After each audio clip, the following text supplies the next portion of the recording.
Hello friends, इस class में हम 10th क्लास पॉलिटी एनसीईआरटी के फर्स्ट चैप्टर को कंटिन्यू करेंगे। जो कुछ पॉइंट्स पिछली क्लास में रह गए थे उनको डिस्कस करेंगे। तो अपनी पिछली क्लास में हमने बेल्जियम और श्रीलंका के पॉलिटिकल सिस्टम की प्रॉब्लम्स का उन देशों में जो सॉल्यूशन निकाला गया उसके बारे में डिस्कस किया। आज हम एक तीसरी कंट्री लेबनान में वहाँ के लोगों ने, देश की जनता ने और पॉलिटिकल पार्टीज़ ने मिलकर क्या समाधान निकाला ताकि वहाँ की देश की जो पॉलिटिकल सिस्टम और सोसाइटी की प्रॉब्लम्स हैं उनको कैसे सॉल्व किया जा सके डेमोक्रेटिक पॉलिटिक्स के थ्रू, इस बारे में बात करेंगे।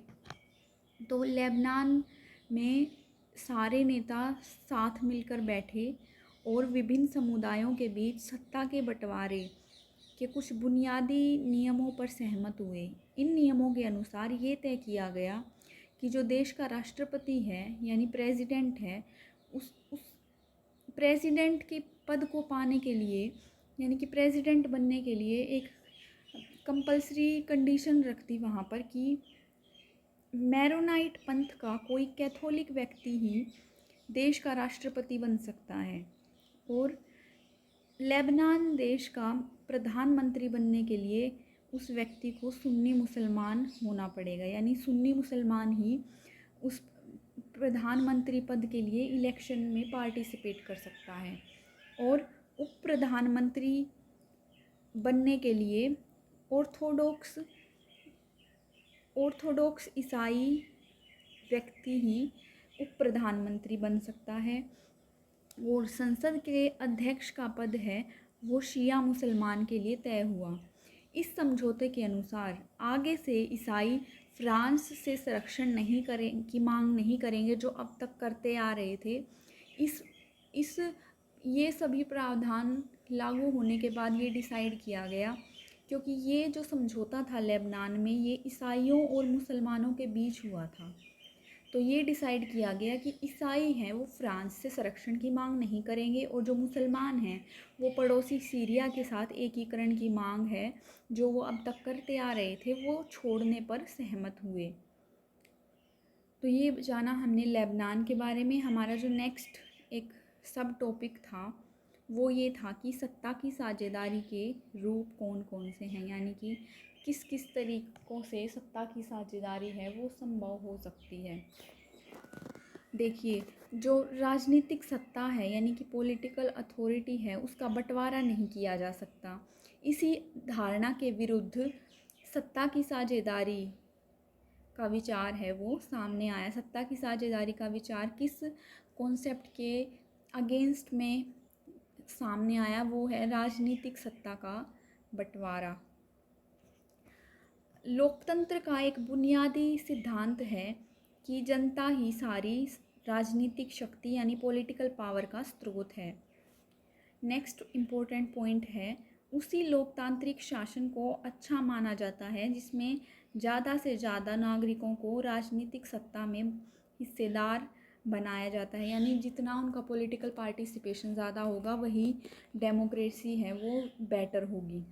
अब देखिए, जो सत्ता की साझेदारी है उसके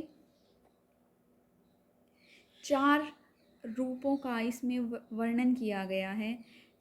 फर्स्ट है, एक होता है हॉरिजॉन्टल डिवीज़न। हॉरिजॉन्टल होता है एक ही स्तर पर, यानी कि एक ही स्तर पर, ये होता है हॉरिजॉन्टल।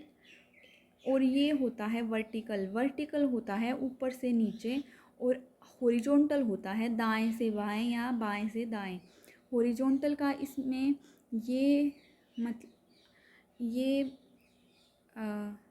अर्थ है कि शासन के विभिन्न अंग जैसे विधायिका, कार्यपालिका और न्यायपालिका के बीच जो सत्ता का बंटवारा है उसको कहा जाता है सत्ता का क्षैतिज वितरण या हॉरिजॉन्टल डिवीज़न, यानी कि ये एक ही स्तर पर होता है शासन के विभिन्न अंगों के बीच, विधायिका, कार्यपालिका और न्यायपालिका के बीच। और देखिए, जो ये शासन के 3 अंग हैं इनके बीच नियंत्रण और संतुलन की व्यवस्था होती है। ये कैसे संभव है कि जो हमारी कार्यपालिका है वो सत्ता का उपयोग करती है हमारे देश में, लेकिन जो कार्यपालिका है वो यानी कि जो इम्पोर्टेंट मिनिस्टर्स आते हैं कार्यपालिका के अंदर, एग्जीक्यूटिव के अंतर्गत, वो संसद के अधीन कार्य करती है। यानी कि जो सारे मिनिस्टर्स होते हैं उनके अधीन काम करती है। यानी अगर वो अविश्वास प्रस्ताव पारित कर दें तो कार्यपालिका को अपना इस्तीफ़ा देना पड़ता है।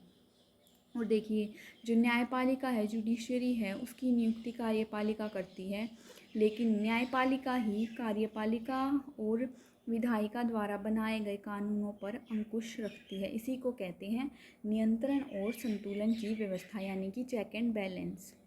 सेकंड जो सत्ता की साझेदारी का रूप है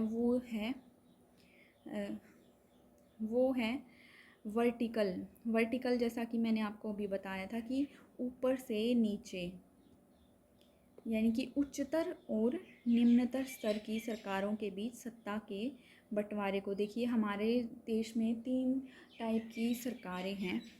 एक है केंद्र सरकार, दूसरा है राज्य सरकार और तीसरा है स्थानीय सरकार, या जिसको लोकल गवर्नमेंट या पंचायती राज कहते हैं। सत्ता का ऐसा बंटवारा यानी कि वर्टिकल जो डिवीज़न है उसको वो होता है देश की विभिन्न स्तर की सरकारों के बीच में। तीसरा जो सत्ता का बंटवारा होता है वो विभिन्न सामाजिक समूहों, जैसे कि भाषाई आधार पर बने हुए सामाजिक समूह, धार्मिक समूह के बीच हो सकता है। जैसे बेल्जियम में जब नया संविधान बनाया गया था तो सामुदायिक सरकार बनाई गई थी। वहाँ पे 3rd टायर यानी कि तीसरे स्तर की सरकार का गठन किया गया था, सामुदायिक सरकार। तो जो विभिन्न सामाजिक समूह हैं उनके द्वारा भी सत्ता का बंटवारा होता है। सत्ता के बंटवारे का जो चौथा रूप है, 4th जो टाइप है, वो है विभिन्न प्रकार के दबाव समूह और आंदोलनों द्वारा शासन को प्रभावित और नियंत्रित करने के तरीके में भी लक्ष्य कर सकते हैं सत्ता के बंटवारे का।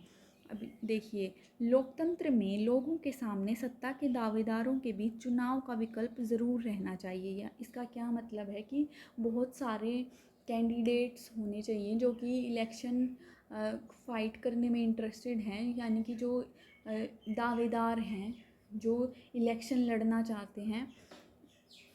ऐसे बहुत सारे विकल्प जब जनता के सामने होंगे तभी सच्ची जो लोकतांत्रिक व्यवस्था है वो स्थापित हो सकती है और वही डेमोक्रेटिक पॉलिटिक्स होती है।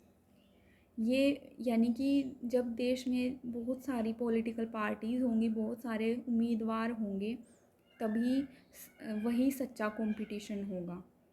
लोकतंत्र में हम व्यापारी, उद्योगपति, किसान और औद्योगिक मजदूर जैसे कई संगठित हित समूहों को भी सक्रिय देखते हैं। ये भी सत्ता के बंटवारे का एक रूप है। इस प्रकार ये चैप्टर है वो, फर्स्ट चैप्टर है वो समाप्त होता है।